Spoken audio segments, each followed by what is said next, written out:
Hi, this is Jonathan and welcome to John's Loft. Today, I want to share with you one of the biggest mistakes that I've ever made in my real estate career. Now, anybody that's been in any kind of business for maybe a month makes mistakes, and that's just how it goes. One of the things I like doing here at John's Loft, I've made tons of mistakes in my real estate career. I like to make the mistakes, learn from them, and then share them with my audience. So I want you guys to learn from the mistakes that I make before you go out. And then that way I can share with you what works, what doesn't work, what you should avoid, and what you should try. But let's get to the point. The biggest mistake I've ever made was giving the buyer too much power. Now, let me explain to you what that looked like. At some point, I was doing a lot of REO work. I was working with banks, and I started getting a lot of listings from the banks.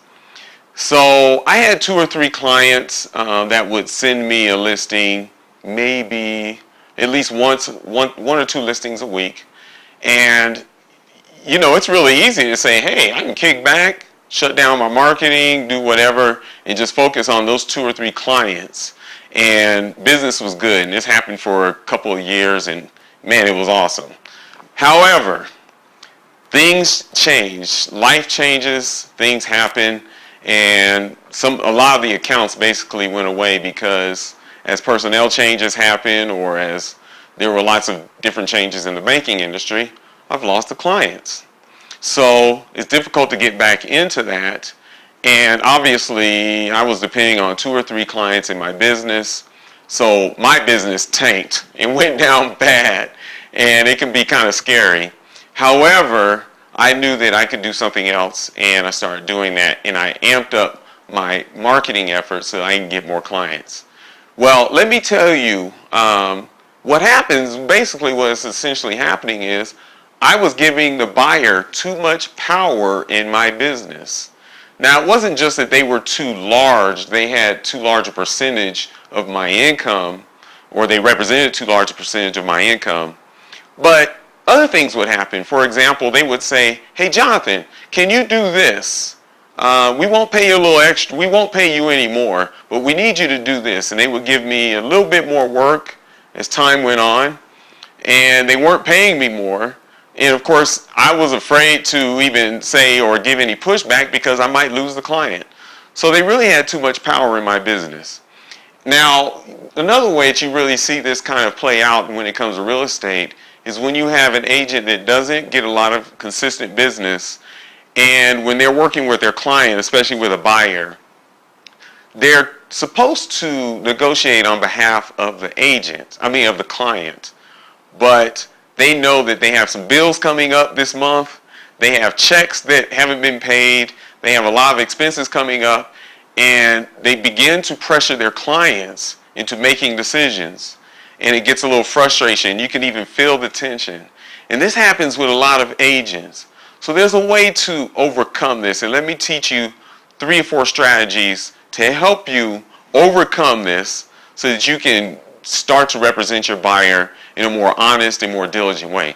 First, have a laser focused niche. And what I mean by that is define what niche you're going to work and start advertising your business. Start marketing yourself to work that niche. You could be the person that works on single-story homes or ranch-style homes, or maybe you only work, let's say, 2-story homes in a small subdivision. Make that your niche and define yourself by that. Now, here's the thing. It's going to be really difficult to start to wonder if you're going to lose business, and that's the natural tendency. But what will happen is that people will still see you as a real estate professional, and I can assure you, you're going to get business from other avenues. I once defined myself as working Denver lofts. So anything in downtown Denver, I was working that niche, and I became largely successful. Well, the first year that I did that, over 50% of my business actually came from non-Denver loft closings. So I was still selling 2-story homes all over Denver, even Aurora, and all over the metro area. but a lot of people saw me as the Denver loft expert. And one way or another, they found me. A lot of people were still seeing my marketing. They didn't care as long as as long as they knew me and I could help them out.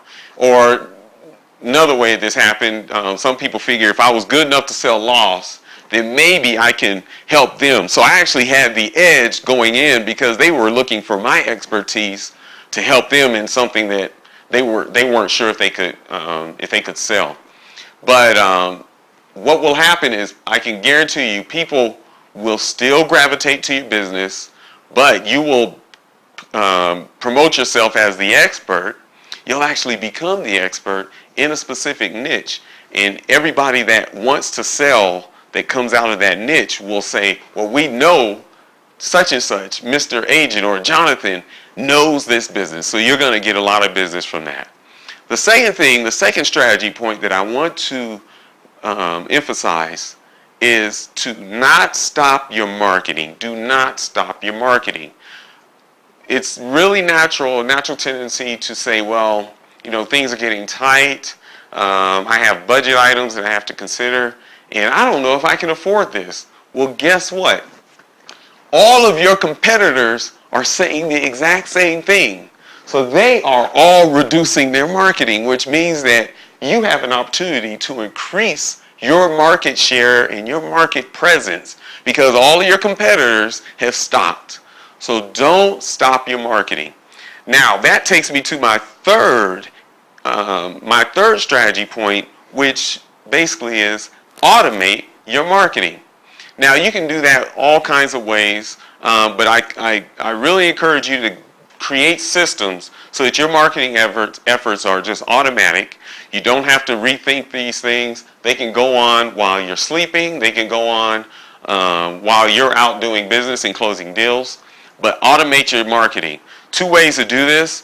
You can hire people. You can hire some people that work part-time, maybe in your office. You can even go down to the local colleges and hire interns. They would work and be more than happy to gain the experience. You can hire people, maybe you can outsource. I like going to Elance or even doing Fiverr or anything like that. I can hire someone to automate and work and become a member of my team from somewhere all over the world. But also use technology. Use technology to continue to send out your message to your audience. I love using email as a way to drive my message to my audience. I would consider using GetResponse or Aweber. These are very effective ways to automate your email systems, and they'll do everything automatically. Especially Aweber is a very robust email system.